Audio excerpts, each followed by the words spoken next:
good morning mga kapatid, mga kapatid, sa aking vlog. Ngayon, bago ang lahat, nais ko muna kayong batiin ng magandang good morning sa inyo lahat. Mga OFW na katulad, good morning, good afternoon, good evening sa inyo lahat. Saan man kayo naroon?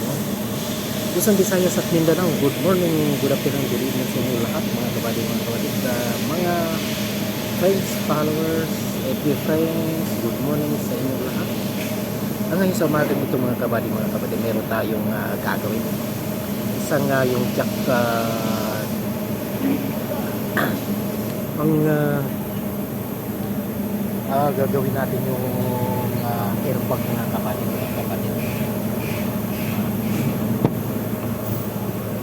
Gagawin natin airbag mga kapatid. Ang mangyayari ito kasi nagpuputukan yung mga upuan, pati yung sa passenger side, lahat ito putukan, pati yung passenger, yung ang hindi lang pumutok mga kapatid, yung passenger side airbag mga kapatid yung sa dashboard. Sak dito pumutok yan sa steering wheel mga kapatid. So ang gagawin natin, kasi hindi pinalitan ng lahat na pisa, itong curtain ito pinalitan, itong curtain sabog din ito sa kabilaan, both side. Kaya pinalitan ito sikanan ika nga. So ang gagawin natin mga kabady, gagamit tayo ng resistor mga kabady ito, napapansin nyo yan. Yan. Bawat parts, bawat portion ay meron yan. Yan ang gagawin natin mga kabady. Yan, ito rin yan, meron din yan. Saka dun sa ilalim din na yun, dun meron din yan. So yan ang gagawin natin mga kabady. Hindi ko sure kung successful ito mga kapatid. Una, yung computer mga kapatid ay hindi pinalitan. So try lang natin mga kapatid.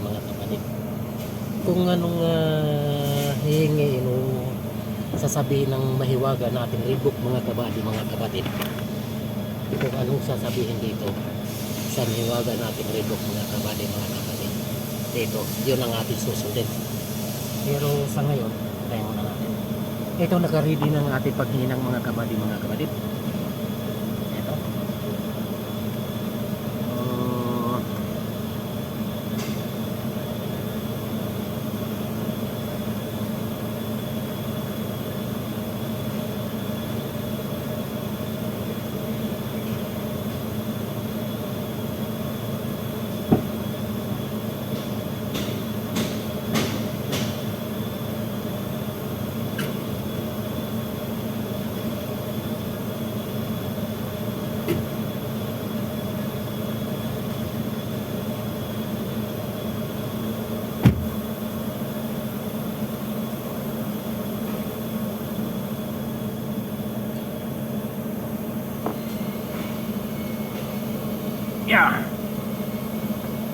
Ito ito yung paghihinang natin mga kapatid. Yan yung soldering gun mga kapatid.